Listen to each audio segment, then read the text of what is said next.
Hi hello good morning. ಬೆಳಗ್ಗೆ fresh ಆಗಿ ಹೇಗೆ ಆಚೆ ನಿಂತ್ಕೊಂಡಿದ್ದೆ. ನಮ್ಮಮ್ಮ ನೀರು ಕುಡಿಸ್ತಾ ಇದ್ರು ಎಮ್ಮೆಗೆ. ಹಾಗೆ ಹೋದೆ ಎಮ್ಮೆ ಹತ್ರ.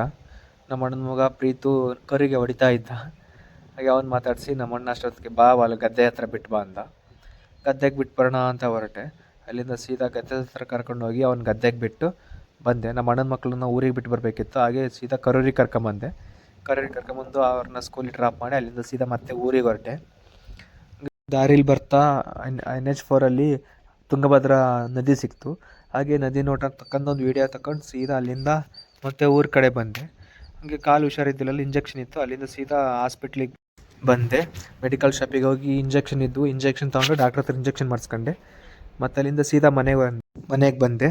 ನಮ್ಮ ಡಾಕ್ಟ್ರು ಇನ್ನೊಬ್ಬರು ಕೂತಿದ್ರು, ನಮ್ಮ ಹಳೆಯ ಡಾಕ್ಟ್ರು. ಇಂಜೆಕ್ಷನ್ ಮಾಡ್ತೀನಿ ಅಂದರು. ಸರಿ ಮಾಡಿ ಅಪ್ಪ ಅಂತ ಹೇಳಿ ಅವ್ರ ಹತ್ರ ಇಂಜೆಕ್ಷನ್ ಮಾಡಿಸ್ಕೊಂತ ಕೂತ್ಕೊಂಡಿದ್ದೆ. ಸಂಜೆ ನಮ್ಮ ತಂಗಿ ಮನೇಲಿ ಇವತ್ತು ಸ್ಪೆಷಲ್ ಮಾಡಿದ್ರು ಅಂತ ಸೀದಾ ನಮ್ಮ ತಂಗಿ ಮನೆಗೆ ಹೊರಟೆ. ನಮ್ಮ ಅತ್ತೆ ಇನ್ವೈಟ್ ಮಾಡಿದ್ರು. ನಮ್ಮ ಹಳೆಯ ಡಾಕ್ಟ್ರು ಗಾಡಿ ಹೆಂಗೆ ಓಡಿಸ್ಬೇಕಂತ ಹೇಳ್ಕೊಡ್ತಾಯಿದ್ರು. ಆಮೇಲೆ ಸಡನ್ಲಿ ನಮ್ಮ ಫೋನ್ ಇಟ್ಕೋಬೇಕಂತ ಎಲ್ಲರಿಗೂ ಹೇಳ್ತಾ ಕೂತಿದ್ರು. ನೋಡಿ, ನೀವು ಅಲ್ಲೇ ಇಟ್ಕೋಬೇಕಂತೆ ಫೋನು. ನೀಟಾಗಿ ನೋಡ್ಕೊಳ್ಳಿ, ನಮ್ಮ ಹಳೆಯ ಡಾಕ್ಟ್ರು ಹೇಳಿದರು ಫೋನ್ ಅಲ್ಲೇ ಇಟ್ಕೋಬೇಕಂತ.